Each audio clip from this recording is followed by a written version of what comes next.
All right, here we go. Back at it again. Horse race bets getting you going here for this week, leading up to big event coming up from Del Mar, the old Pacific Classic, coming up this week, and another win in your end situation for Breeders' Cup. And we'll get to that a little bit later. But first, let's talk about how the Breeders' Cup Classic is shaping up to be a really great race, and how I've never really understood why we choose to root for certain horses. Like Sovereignty is a great horse, and the way he does everything is so impressive. And it's like when you see a horse like Sovereignty, or you see a horse like Zenyatta, or even a horse like American Pharaoh, right? Those were horses that you saw over time, and there was something about them. They had to overcome some adversity in order to win. Anytime somebody mentions the horse Flightline to me, I'm like, please shut up. That was like the biggest scam, the biggest ripoff in horse racing. What did he run, like 5 or 6 times? And he never really had to face any competition. And you're going to say, well, that's not his fault. Well, if you want to be great, you seek out competition to beat so that you can be declared great. If you just want a cash grab, you want to make your money at stud, then you just send out a horse that's really good, but you protect him. You keep him in bubble wrap, and you make sure he never really has to be challenged. So I feel like Sovereignty is the kind of horse that everyone should get behind. And, it's really interesting how people judge. Like, people have a top 10 for the Breeders' Cup Classic, and Baeza's on the list. What? Okay. That horse... Anyway, it's just confusing. So I'm looking forward to the Breeders' Cup Classic. I can't wait to see Sovereignty running up against Sierra Leone, horses like that. I don't really know if Fierceness is going to come back. I don't think that horse is going to be the same. So they have to find somebody to challenge him. Journalism sure can't beat him.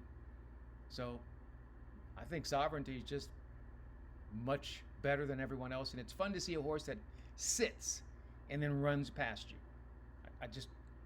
He's a really fun horse. So I'm looking forward to the Classic. Hopefully there'll be a good size field, and we'll see some dramatics, as it were. But as we make our way to that, we got to get set for what's coming up this weekend.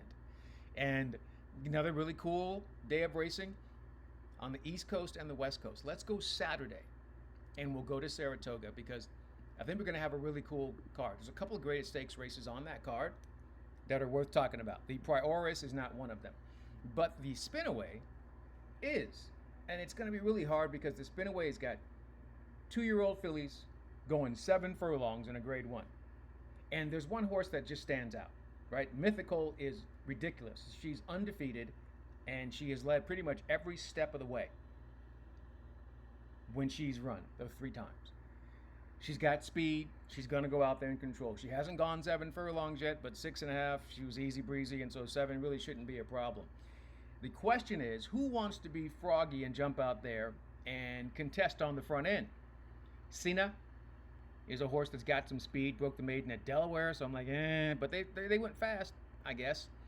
Steer Clear is a horse that kind of wants to be forwardly placed, but that's kind of it. There's really no other speed in the race. But look, it's super, super boring to pick Mythical, because unless you're looking for a single in the exotics, you're really not going to make anything off of this. So I'm going to take the runner that tried to challenge last time out and just couldn't get there.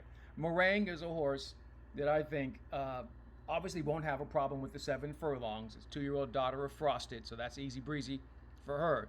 The only question is, how can she possibly make up 3 1/4 lengths from last time out? And I think maybe someone's going to decide to jump out there and challenge Mythical. It may not work, but we need that to happen. And if we can get that to happen, Meringue will come through with value.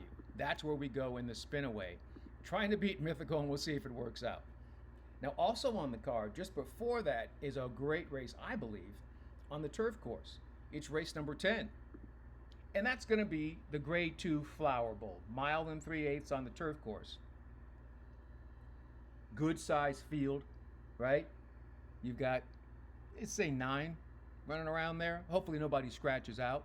But there's enough to make it interesting. Marksman Queen to the inside. Speed. Amber Cascade, closer. Long Ago, speed. La Mahana, closer. See how this is going? In time, has some speed. Madam Mischief is a closer. See how this works? Be Your Best has some speed. Beleza is a closer. Amanda's Folly is a horse entered for main track only, so you'll get 8 in here.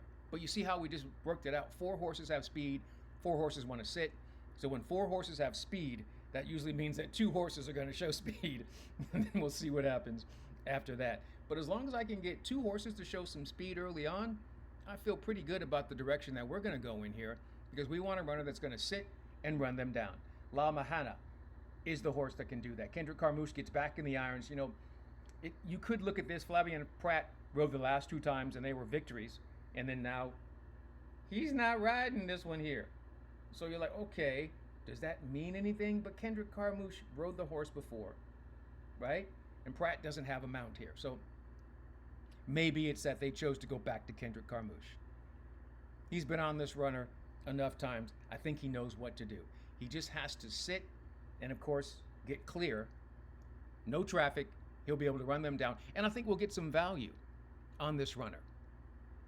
Probably, they have one back-to-back, but Be Your Best is in here. We might get second, third choice here at 9-2. I think I'll take that. I think that's going to work out.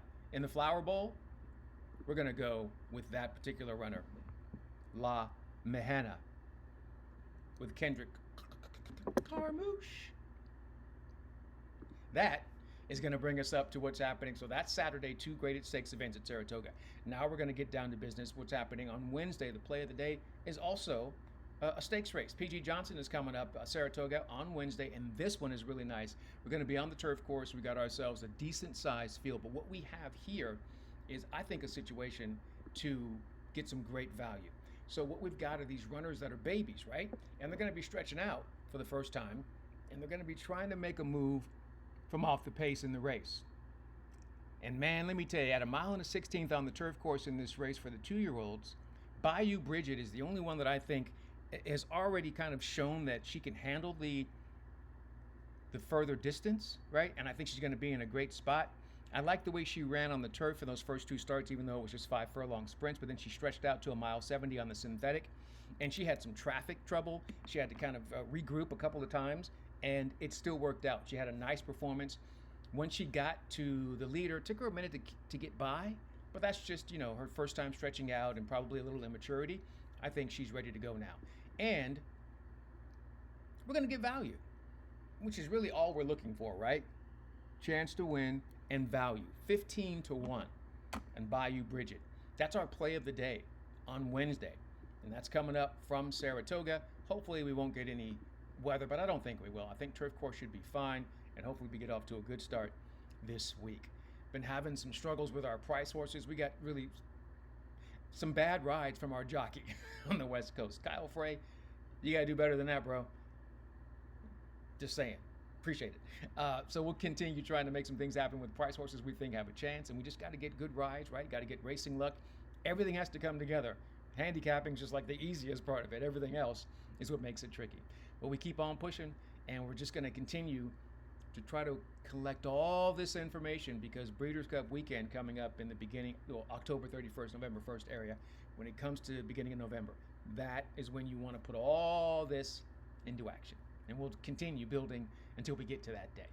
In the meantime, in between time, until next time, we'll see you here on Horse Race Bets. I'm Ken Rudulph. Good luck and enjoy whatever you're into. Have a great week.